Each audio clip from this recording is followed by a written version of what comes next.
I remember when I was younger, I was guilty of using a performance enhancement drug during my exams that kept me up through the nights of last-minute revision. Yes, that's right, I'm talking about coffee.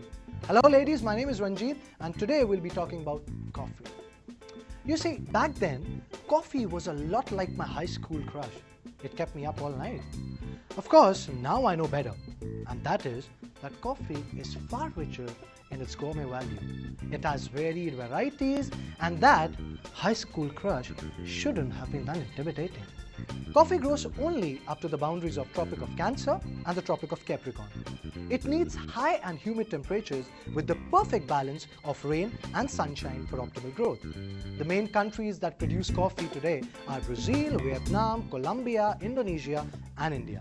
And in India, coffee is produced mainly in the south. Now there are two most famous types of coffee, Arabica and Robusta. So let's talk a bit about Arabica and Robusta. Arabica bushes take about 5 years to mature. Robusta, on the other hand, takes only 2.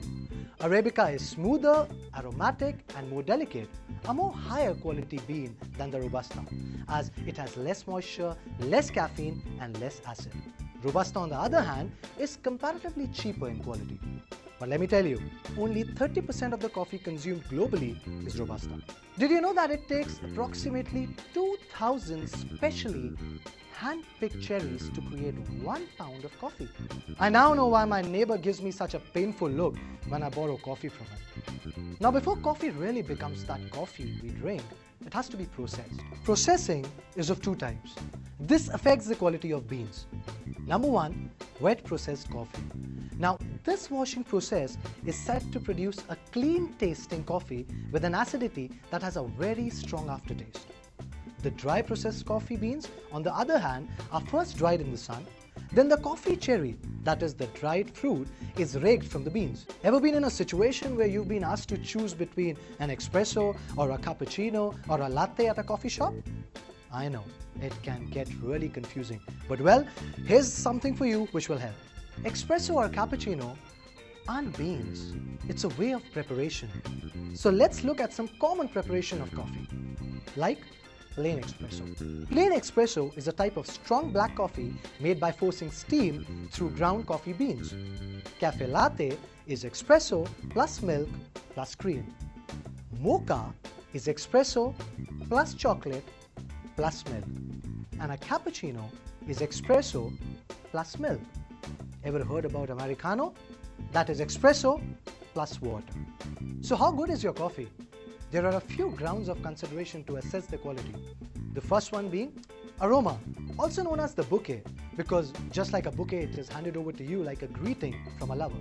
Smell it before the beans are brewed, and after you put it in the cup, smoky, nutty or fruity, an aroma described as fresh is vibrant and usually that of a freshly roasted bean.